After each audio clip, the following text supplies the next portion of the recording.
আজকে আপনাদের শোনাব এমন একটি গুরুত্বপূর্ণ বিষয় যা না জানলে আমাদের রোজা অপূর্ণ থেকে যেতে পারে। রমজান শেষ হওয়ার আগে একটি বিশেষ আমল আছে যা রোজাকে পবিত্র করে এবং দরিদ্র মানুষের মুখে হাসি ফোটায়, আর সেটিই হল সাদাকাতুল ফিতর বা ফিতরা। ফিতরা বলা হয় রোজাদার সচ্ছল ব্যক্তি রমজান শেষে ঈদের পূর্বে রোজাকে পবিত্র করার জন্য অভাবী লোককে নিজের ও নিজের পোষ্যদের পক্ষ হতে নির্দিষ্ট পরিমাণ মূল খাদ্য কিংবা তার যে মূল্য ওয়াজিব দান হিসাবে দেয় তাকে। প্রকৃতপক্ষে ফিতরা হল রোজার জাকাত।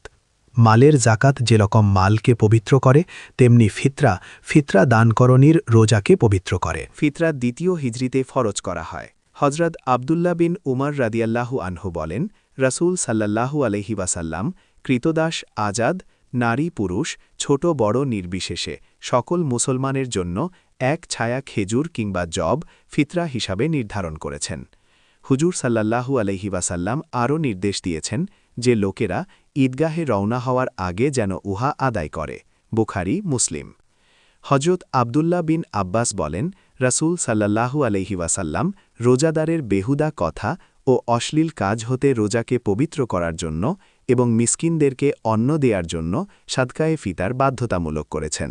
সুতরাং যে উহা ঈদের নামাজের পূর্বে আদায় করবে উহা সাদকায়ে ফিতার হিসাবে গণ্য হবে, আর যে ঈদের নামাজের পরে আদায় করবে উহা হবে সাধারণ দানের মধ্যে হতে একটি দান মাত্র। আবু দাউদ, ইবনে মাজা। ফিতরার হাদিসসমূহ পর্যালোচনা করে ইমাম শাফেঈ ও ইমাম আহমদ রায় দিয়েছেন যে ফিতরা ফরজ। ইমাম আবু হানিফা বলেছেন ওয়াজিব এবং ইমাম মালিক বলেছেন সুন্নাতে মুয়াক্কাদা। ফিতরা ঈদগাহে রওনা হওয়ার আগেই আদায় করতে হবে, তবে ঈদের দু-এক দিন আগে আদায় করলে বেশি উত্তম হয়, কেননা আল্লাহর ইচ্ছা মুসলমানদের অভাবী লোকেরাও যেন ঈদের আনন্দে ফিতরা অর্জিত সম্পদ দিয়ে শরিক হতে পারে। ফিতরা ওয়াজিব হওয়ার জন্য ঈদের দিনের সচ্ছলতা শর্ত, অর্থাৎ ঈদের দিনে যিনি মোটামুটি সচ্ছল থাকবেন তাকেই ফিতরা আদায় করতে হবে। কেউ কেউ বলেছেন ঈদের দিনে জাকাত ফরজ হয় এই পরিমাণ সম্পদের মালিক হলেই তাকে ফিতরা দিতে হবে।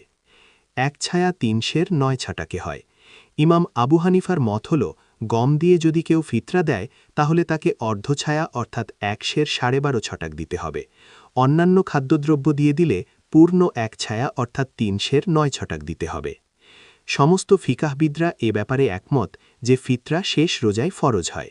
হজরত ইবনে আব্বাস রাদিয়াল্লাহু আনহু হতে বর্ণিত আছে যে একবার তিনি রমজানের শেষের দিকে লোকদেরকে উদ্দেশ্য করে বললেন, তোমরা তোমাদের রোজার ছাদকা আদায় করো। রাসূল সাল্লাল্লাহু আলাইহি ওয়াসাল্লাম প্রতিটি মুসলমানের পরে, সে মুক্ত হোক কি দাস হোক, পুরুষ হোক কি নারী হোক, ছোট হোক কি বড় হোক, ইহা ১ ছায়া পরিমাণ খেজুর কিংবা জব এবং আধা ছায়া পরিমাণ গম নির্ধারণ করেছেন। আবু দাউদ, নাসাই।